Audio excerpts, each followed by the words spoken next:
Let's just do it.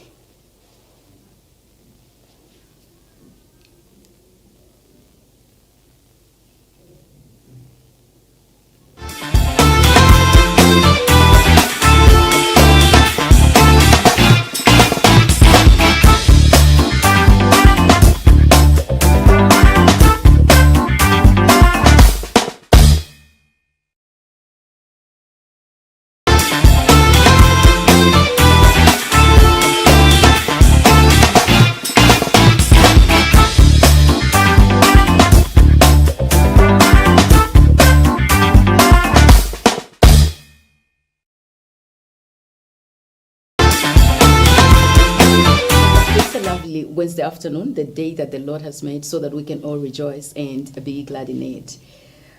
I am, first of all, I want to add my voice to what happened last week on Friday, 20th March, in Kalumbila. You know, this is the story that has shaken the nation, and every person who has heard of it, every woman in Zambian, has condemned the barbaric act in which 46-year analysts died at the hands of the people. And mostly what makes it the saddest reading is that the ones that were in the forefront are the younger generation. We are celebrating the month of women and the month of the youth. You know, when the month started, we were here talking about celebrating womanhood, and we're also celebrating the impacts that the youth are doing, that the youth are able to do, you know, the energy and everything. But then, before the month can even end, the young people take the life of a woman who's supposed to be a mother. They undress her and take the life of that woman. That ought not to be done. It is a very sad state of affairs, and it shouldn't be done.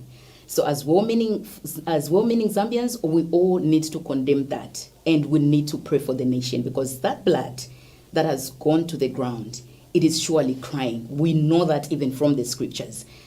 You know, we know that. So we need to arise and pray against that. And that being said, I'm supposed to be very, very excited today, but it's very, very hard to be very, very excited, as I ought to be. I am hosting today on this program a very, very awesome lady who happens to be my namesake. So we've got two Pastor Paulines on the show, can you imagine? And when the guys were asking from the transmission, Pastor Pauline, I said, which one? In which Pastor Pauline are you talking about? The one in the red jacket or the one in the blue jacket?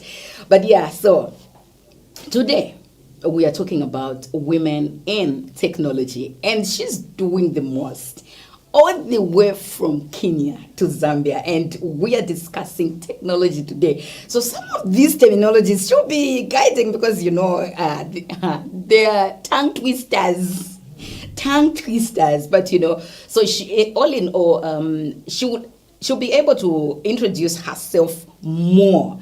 I'll just scratch on the top, just a scratch. But she is a cybersecurity strategist. She's also a business leader and a passionate advocate for women in technology. So I'm passionate about women generally, but for her passion extends to women in technology. So she is the head of business for Africa at Silenzic, and she's driving growth and partnership across the continent. It's across the continent, not just within her nation, but across the continent. And she's called the Cyber Mom.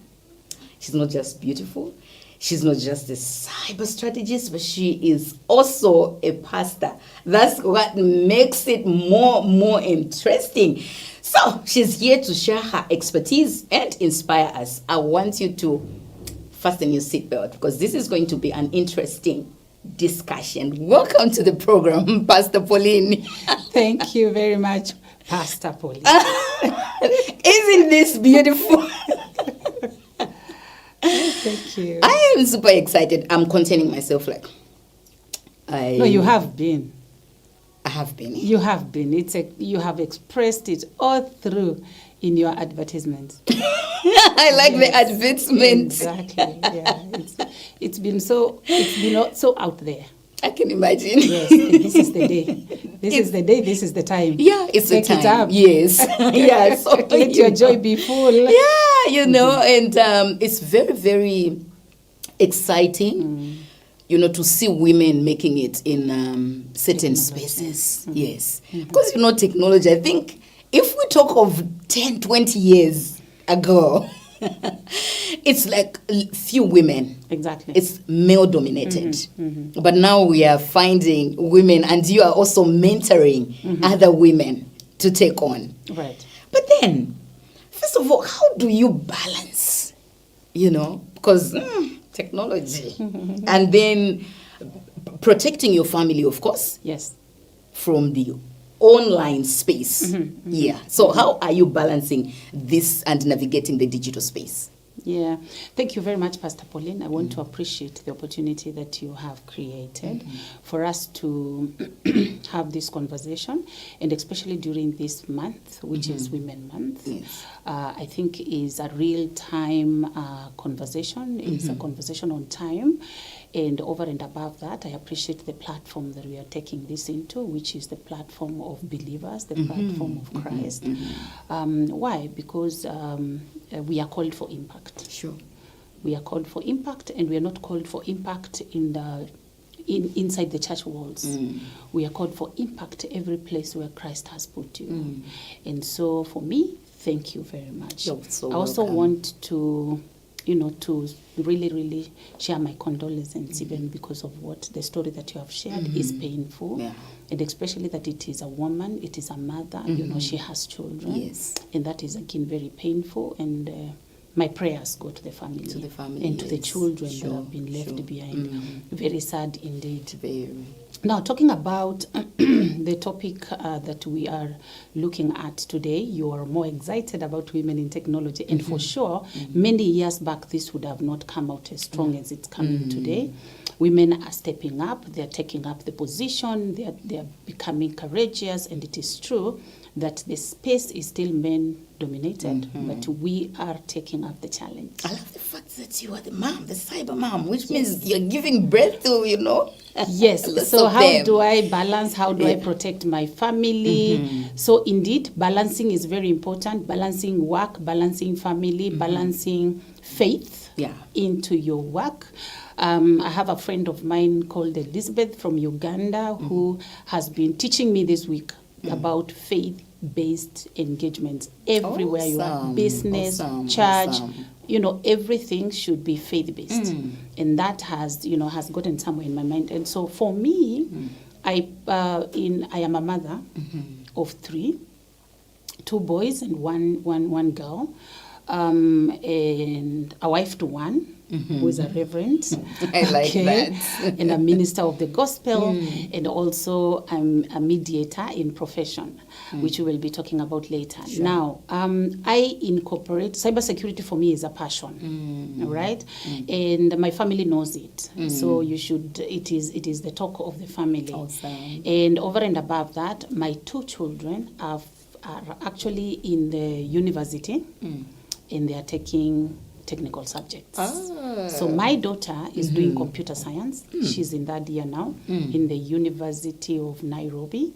And my son, who is number 2, he's in university as well, second year, doing IT. And then I have a 12-year-old who is aspiring. Awesome. And I'm so sure he might end up taking the same line. Oh, wow. Because when he was young, actually, we called him an IT baby, an internet baby. Internet baby. Because before he went to school, he learned everything via the internet. Wow.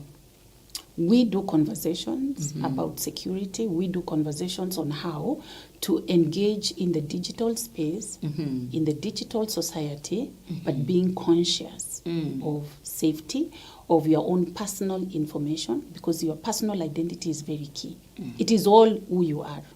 If today I took myself, unfortunately I'm Pastor Pauline. So imagine now if I impersonated myself, started doing media stuff, became Pastor Pauline, went out there in the bank, took your details, became Pastor Pauline. Your identity is all what you have.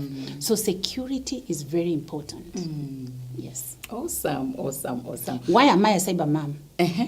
because that I'm a cyber evangelist. Awesome. So I do Christ security evangelist. Okay. So I was looking at cyber mom in the sense that you mentoring like women or men in the cyberspace. Now, what makes me mentor is the passion that I have in cybersecurity. Is what I do every day. Is what I love doing every day. I can do cybersecurity without pay. Okay. Why? Because it is never getting out of us. Technology is evolving. Technology is here with us. We have technology in the house. We have technology everywhere. We have our phones that have become our greatest friends and companion than human beings. Yeah. So you better just be safe because you're not going to be separate from technology. Of course, like right now, there's no way to separate yourself, AI and everything. And you know why? Yes. You know what? You better be safe by connecting yourself to Christ, because technology and Christ are not going to leave us soon. It is the way of life. I like that. Yes. Yeah. You know, now with the rapid threats, the increase in threats of and evolving rapidly, what's of cyber threats? What's the biggest misconception about cybersecurity that organizations in Africa need to overcome? Now, the biggest challenge is that people think cybersecurity is a technical problem. Now, when I talk about being a cybersecurity evangelist, or strategist, the first thing that people will ask you, are you technical? Yeah. I am not technical. I'm a business person. And cybersecurity is a problem. It's not a technical problem. It's a business problem, it's a leadership problem, it's a national security problem. And so everybody, nations, from a national level, from an organization level, from a personal level, you've got to look at it from a proactive perspective, not a reactive perspective, where you have to choose to plan on how to be safe, because it is there and it is going to happen anyway. So don't wait until it happens so that you can be able to resolve, but ask yourself, how can I be safe before it has happened?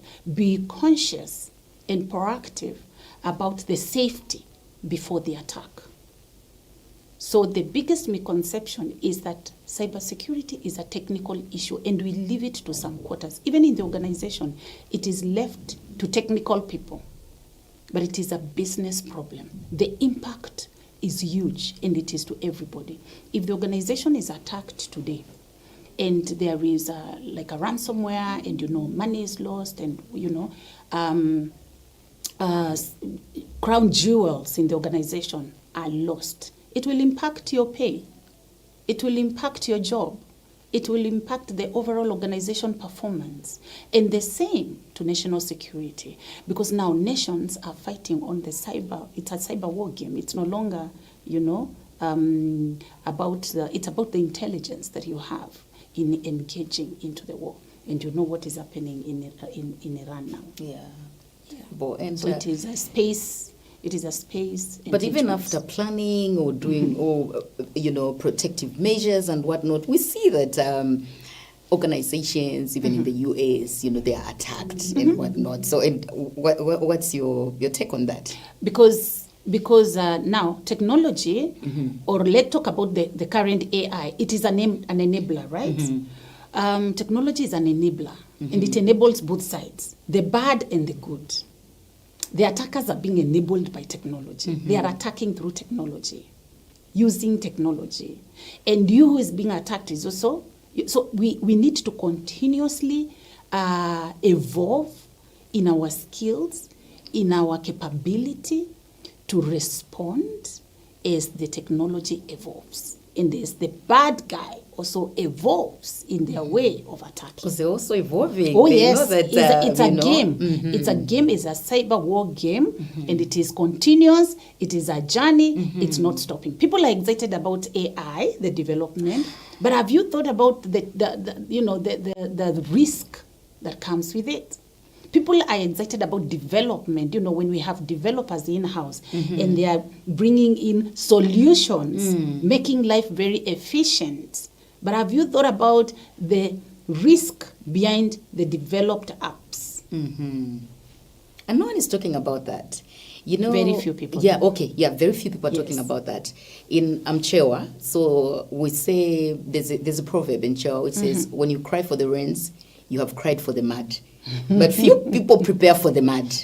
Yes. We complain. Yeah. And we time the rain. Please, God, let it not come in the morning. Let it come in the evening. You know, so, you know, like you're talking about AI, like being excited, but then not looking at the risks that it all comes with. Yes. Now, you do work with governments and enterprises to strengthen the cyber resilience.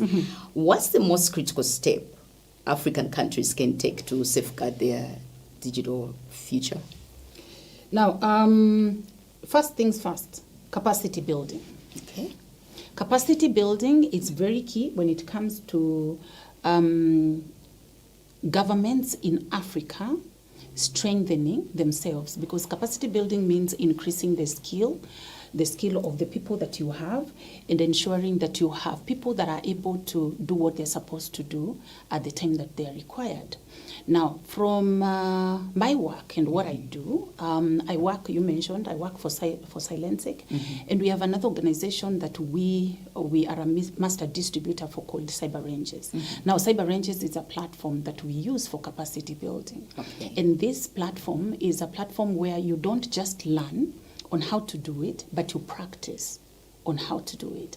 And so capacity building is about not just learning, but also being able to put what you're learning into action. Now, the other thing is when we build capacity, we must learn to work together as a team. Cybersecurity requires teamwork. No one is a guru in it. No nation is perfect in it. And the attacks do not come from nation internally. It is actually worldwide. And so governments have to learn to work together, to learn from each other, to borrow from each other, and to participate together. Now, we have an organization called ITU that we work with. This is International Telecommunication Union by UN, and I love what ITU is doing because it's bringing African nations together and running something we call cyber drills, which are simulation activities where technical teams from various countries are brought together. These are people that are assisting their nations to grow cybersecurity capacity and skills, and they work in the national SAT. So every country in Africa has a national SAT or it's developing a national SAT. National SAT is that body that takes care of the cybersecurity issues in a nation. Here in Zambia, you know that your president has set aside an agency called Zambia Cybersecurity Agency that is specifically looking after cybersecurity issues. And that tells you how important cybersecurity is. Every government in Africa is talking about digital transformation. Now, digital transformation has to come together with cybersecurity embedded in it. And I applaud your president who has taken it a notch higher to set up a cybersecurity agency. Now, many other countries have also done the same. In Kenya, we have an agency, and I have seen in Botswana, they also have an agency, and many other nations. So governments have to learn to work together.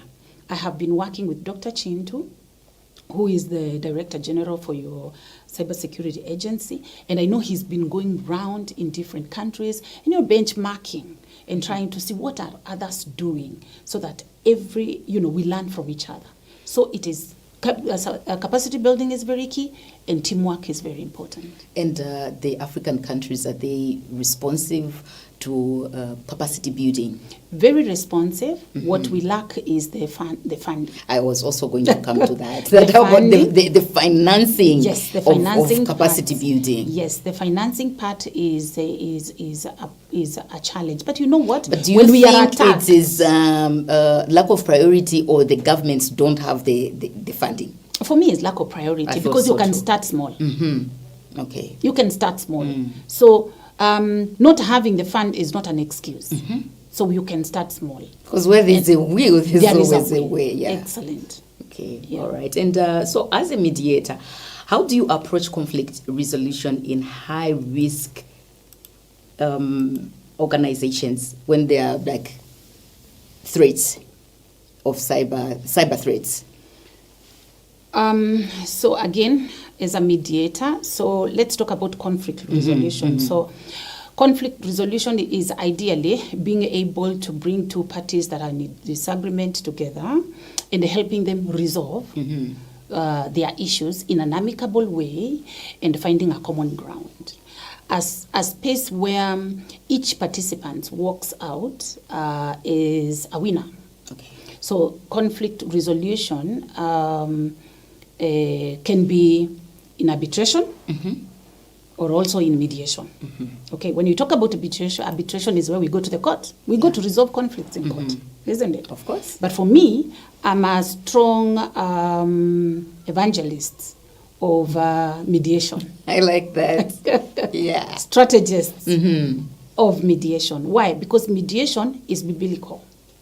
Mediation, the Bible says that we shouldn't take each other to court. Of course. But we are always in conflict. What should we do? But the court is the set way in our space where we are living now, in the world we are living in, for us to take our matters to be resolved because we are not able to agree. But now, biblically, we are given another way. Jesus Christ is our mediator. And he says that with a mediator, we are able to agree. Yes. So when it comes to mediation, we have trained mediators. And even when it comes to cybersecurity, we have conflicts. Conflict number one is that cybersecurity issue itself is a confusion. That when it's being resolved, it can bring a lot of blame game, you know. And, most of the time we react to it when we are resolving it. It is a matter of urgency. And so there can be confusion, there can be blame game, there can be conflict in that matter. And so from an approach perspective, how you ought to approach conflicts is by first being a very good listener to the people that are participating in the conflict. One, look at the root cause of the situation. Secondly, be a good listener to the people that are involved in the conflict. And thirdly, now be able to bring a solution or help them bring a solution. You as a mediator, you don't have a solution. But they bring the solution to the table in a common ground. So find a common ground. So the approach is in three sets. Look for the root cause. Listen carefully. This is where you now you engage the emotional intelligence and then find a common ground. In every conflict that you have, the way to resolve it amicably, may it be in an enterprise, in a professional way, in a family layer, it doesn't matter which layer. Conflict is conflict. It is. Disagreement is disagreement.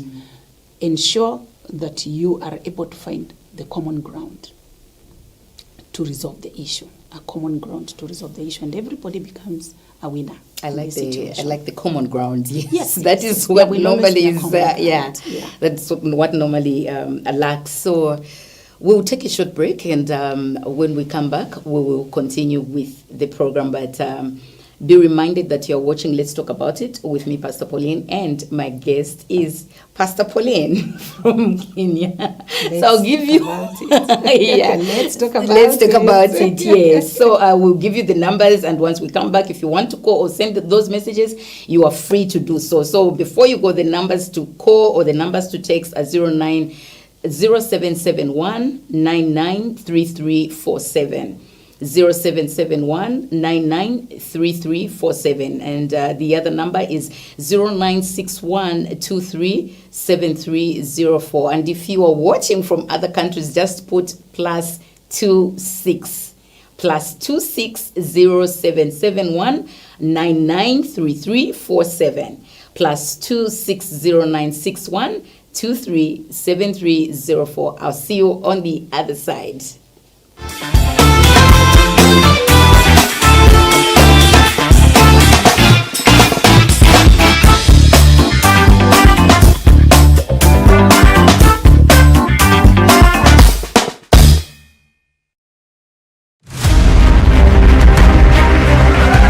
It is rebranded. We have heard, we have listened, and now it's the same but extraordinary.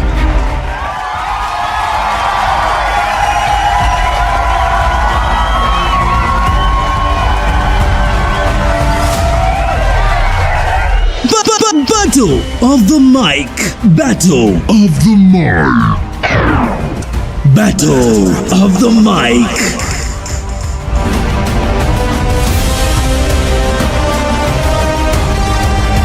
Solo artists, singers, bands, groups, choirs, dancers. It's all about numbers. Register at only 250 kwacha per entry and stand a chance to win 100,000 kwacha and many more prizes. Send a 2 minutes video to 0961 237304 to register.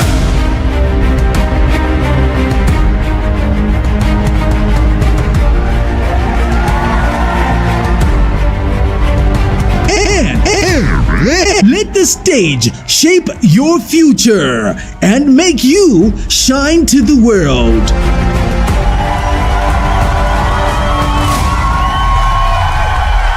It's the 2026 Battle of the Mic.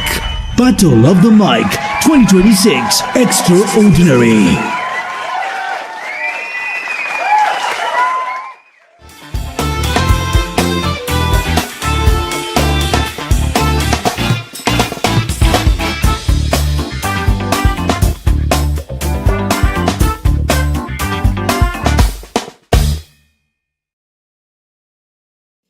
Welcome back. In case you're just joining us here watching, let's talk about it with me, Pastor Pauline, and my guest is Pastor Pauline. So I just want you to be, to be on the same pace. I am Pastor Pauline. She's also Pastor Pauline, except she is in technology and in media. But so far, so good. We are doing very fine. And I am learning a lot as she is talking. And so if you're a woman in tech, look no further. Or say no more, just sit and listen to what she is saying. So, it's been an interesting conversation and very, very educative. So, I hope you get everything. Not just picking a leaf, but getting everything that she is saying. So, Pastor Pauline, you've mentored many women in STEM. What's the one skill that you believe every woman should develop to thrive in today's digital landscape? One skill, competence. Oh, I like that. We talk about competence, and it is what everybody is pushing for. Mm-hmm. And we've just talked about capacity building, Yes. which ideally is building your competence. Mm-hmm. But there is one skill that is important: confidence. Not shrinking. No, confidence, because confidence matters a lot. You can have the competence, you can have the skill, but you do not have the voice, right? You do not have the voice. Now, competence comes in strongly with being resilient. Okay? For you to be confident, you need to learn, you need to practice, and you need to be resilient. When you learn, you practice, and you're resilient about something, you are unstoppable. So you cannot be silenced. Now, for me, what I see women are lacking is voicing out, being able to voice, being able to stand up. We are highly skilled. We have what it takes to stand up and stand out and shine, but we sit back because we don't have the confidence. Sometimes it's not the confidence, it's not the lack of confidence, but I don't know if it's just our culture, in some of these workspaces, you may have what it takes. But even when you bring up like suggestions or what, you're just shut down, especially if the institution is male dominated, because I know that you've been in this field longer, and Correct. you know that it's not a lot of women who are in this space. So you find that you're in this organization and maybe they're just two ladies and then the rest are men. And that is where resilience comes in. Okay. If you're resilient, you will not be shut down. You will not shut up. If you're highly skilled, you will contribute to the ideas. You will contribute to the conversation. But if you do not know the talk of the day, you don't have the ideas, then it becomes difficult for you to speak. And when someone shuts you down, you also shut up. But if you're resilient, then you will have the confidence because you know what you're speaking about. So confidence is very important because it gives you, in the practice, it gives you that resilience, and you will be unstoppable. And you know, when they silence you here, you wake up and you go and shout in the other one. Yes, you know. So you stand up, you contribute to conversations. You learn, like now you've just told us about the story of this woman. Why? Because you're passionate about women. So, and we are in the Women Month. So you are aligned to the topic of the season. You're aligned to the season. You are aligned to the events that are happening in the country that are connecting to the season. And so being a media person, this is very key for you because you are following. All right, and you are informing the world on what, and the country on what is happening currently. So if you don't have that information, you don't seek the information, you will not stand up. You will not stand out. So even in technology, it's the same. You've got to spend time learning, being skilled, so that you can be able to contribute to the conversations. You can be able to voice out. The problem that we have with women today is that we don't want to be heard. We want to follow, very good followers. Not leaders. Not leaders. But and we also want to lead, but not voicing out. You can never lead if you're not voicing. People follow something somebody is doing. So you've got to voice out. You've got to have the confidence to say what you know. And you've got to be skilled in that line. So the skilled confidence. Ladies out there, skill. I love that. Your voice is your influence. Oh, awesome. And when you don't have the confidence, you will not voice out. So learn confidence. Let's learn it. And you know, it's like faith. Yeah. It comes by hearing. Oh, it comes by hearing. Confidence comes by talking and talking and talking. And talking. Yes. Awesome. So now, mediation is a key part of your approach to conflict resolution. How can mindfulness help leaders navigate complex cybersecurity decisions? We've just talked about mediation as an alternative dispute resolution. Yes. And when it comes to organizations and from a leadership perspective, you ought to be mindful when you're making these decisions, when you're resolving these issues. So, like I said, be very empathetic, and at the same time also apply emotional intelligence. Emotional intelligence is where you're mindful about your own feelings, other people's feelings, and the impact to the other person. So in such, then you will be keen to ensure that you lead intentionally. So from a leadership perspective, intentional leading is very key. Intentional leadership is and the you way. know, especially the emotional intelligence, I think this is when it's now like trying to come up, you know, a few years, you know, would not hear most of it or a lot about it. And still a lot of leaders, they do lack that same emotional intelligence. Yeah. And so how can they as leaders make sure that emotional intelligence is always at play in decision making? You need to learn it. You need to practice it. You need to be aware of it. You need to train to be a mediator. Mediation is for everybody. Now, one thing that I love about mediation is that if you learn mediation, you train as a mediator, you first learn to mediate yourself. Conflicts within yourself. The reason we have conflict with other people, it's because we have conflicts within ourselves. And most of the time, when you have conflict within yourself, you don't look at yourself. You look at others who are causing that conflict to you. And people become problem to you. But you're actually problem to yourself. But when you learn mediation, you can just apply it to yourself. You don't even need to mediate people. Just mediate yourself. Mediate yourself, and you see that all the people are not problems. Yes. You are the problem. Yes. Have that. personal time to mediate yourself. Yourself. I like that. You know? I like that. Self-indulgence, very important. It is. Now, if you're able and you have the capacity to mediate yourself as a leader, you can you can carefully, you can apply emotional intelligence now when you are mediating others. Now, look at, from a cybersecurity perspective and from a technology perspective, when it comes to cybersecurity, we normally make decisions from an agency perspective, because there is a situation in the organization. We don't want it to have a huge impact to the company, and so as a leader, you are required to make a decision now. If there is a ransomware, they are already asking for money. We are telling the finance person, you need to pay. The CEO is meant to communicate if it's in the bank. They're meant to communicate to the customers.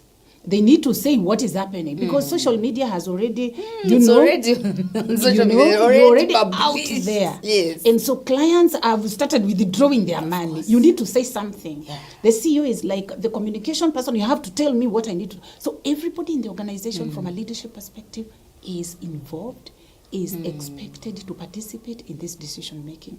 Now, for us in cybersecurity, we normally do some training that we call tabletop exercises for leaders in organization that are not technical. The CEOs, the board members, the executive team, we put them in a room and we call that room cyber war room.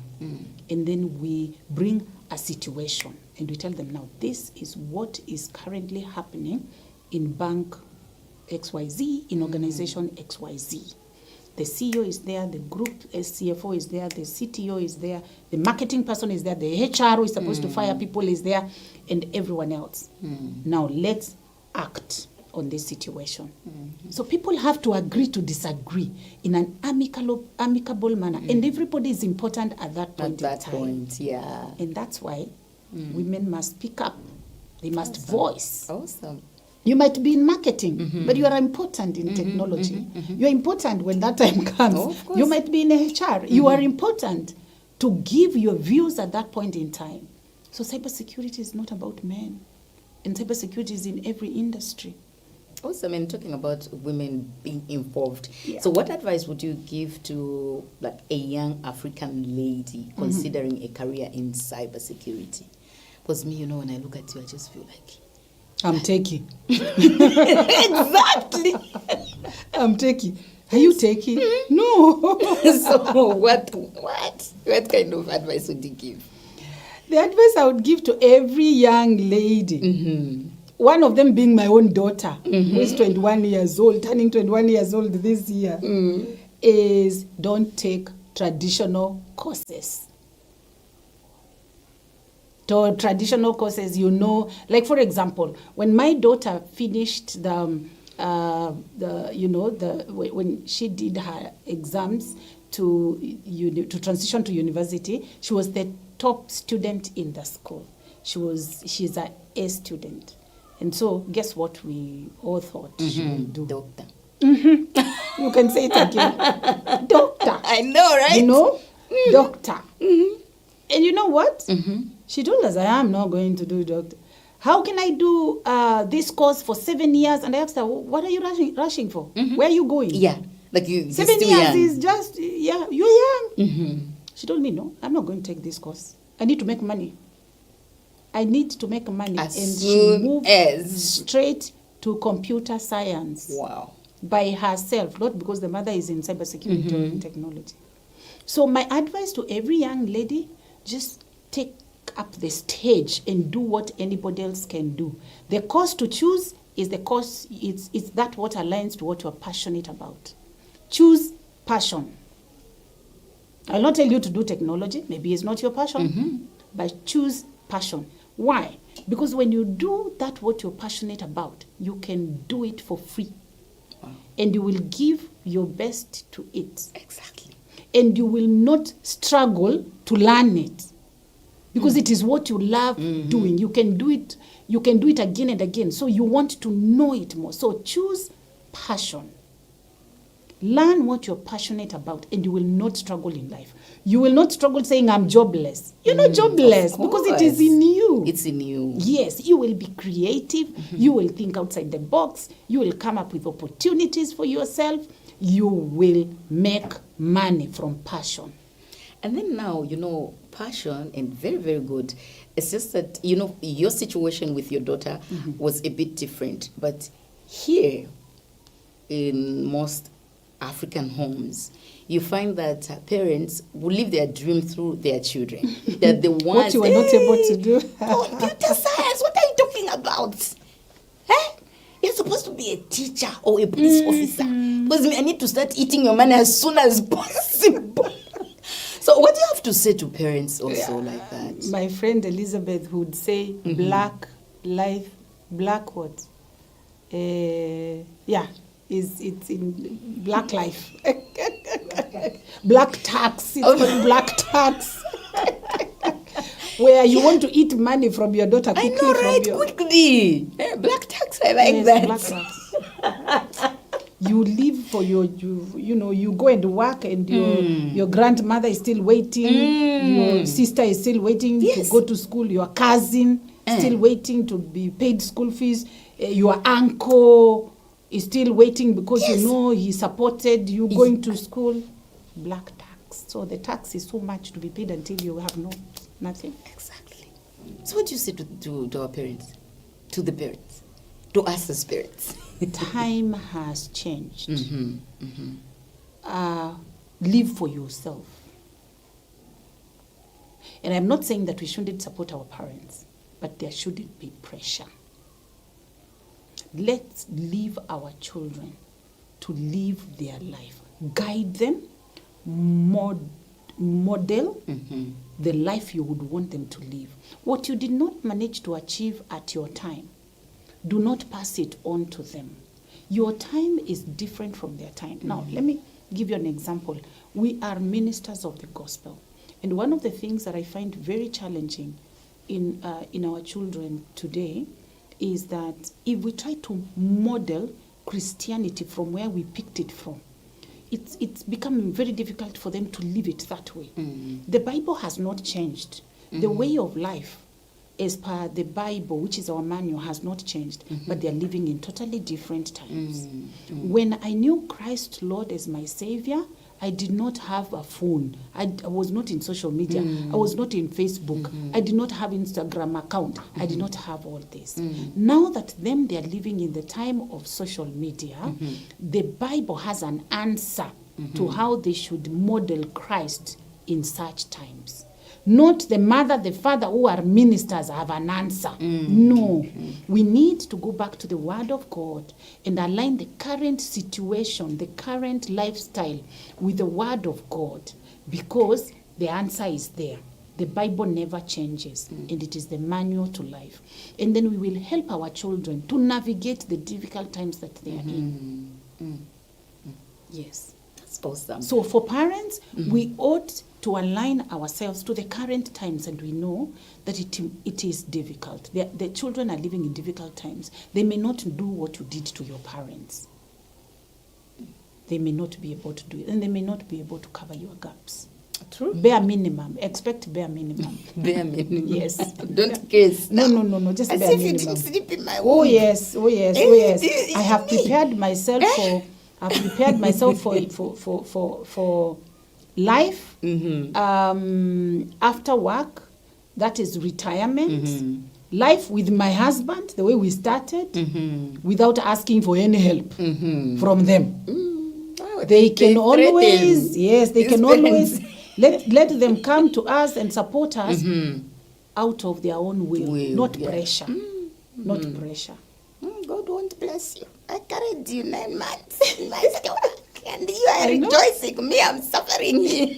But anyway, before we go, so how can we bridge the gap between complex cybersecurity solutions and organizational needs in Africa? We're talking Africa because, you're influencing Africa. And that bridge cannot be... that gap can't be bridged. That gap cannot be bridged without building capacity. Right. That's the only way.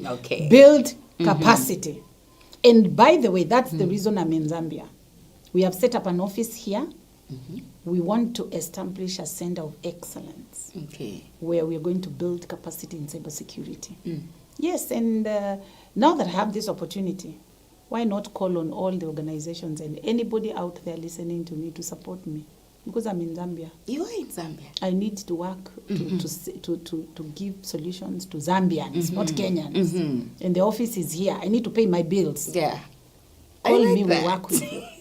I like Yes. that. So And they in need short, to employ your children Of and course. your sisters and your Yes. brothers. And they need to be paid. Give me business. how can they find you if they're looking for you? We are in Sunshare, 9th floor. That's where our office is. I'll not give them my number because now I'm not in country throughout. But they- Sunshare, 9th floor. 9th floor. Yes. Okay. No Zambian line for.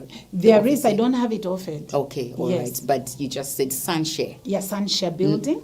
Yes, 9th Which floor? floor. 9th floor. 9th floor. Which room? When you just get to 9th floor and you ask for Silent is right there. Okay. Yeah. All right. There is a reception, and the receptionist knows where we are. So we have a receptionist. But you are oftenly in Zambia. Yes, I do. I do almost monthly. Almost. If I'm not monthly, then at least in a quarter. That Awesome. is in 3 months. Awesome. Yes. I'll just give you an opportunity to look into that camera and talk to the women as we conclude the Women's Month. You know, so your final words to the women out there and the young girls also, and the youth also, because this was also the Youth Month. Yeah. Every woman that is listening to me, every young person, young, old, so long as you have an opportunity in the marketplace, I will tell you this: do not shrink back. Do not shrink your voice. Do not underestimate your impact. By the way, God brought you to this world for a purpose and for a reason. Don't underestimate what God has put in you. You are made for impact. Arise, lead, and influence. Shape the future. Don't just be a participant, be an influencer. That is what will change this world. Awesome. So this has been Let's Talk About It with me, Pastor Pauline, and my guest has been Pastor Pauline all the way from Kenya, a powerhouse and so much insight in technology, and I hope that you have learned a lot just as much as I have done. So we will see you next week, same place, same time. Not with Pastor Pauline. Pastor Pauline won't be here next week, but I have a special one next week, a very, very special one. So you don't want to miss this one. I'll see you next week on the same program, same time, and same place. So on behalf of Pastor Pauline, on behalf of the technical team, would like to say good day and God bless you. God bless you.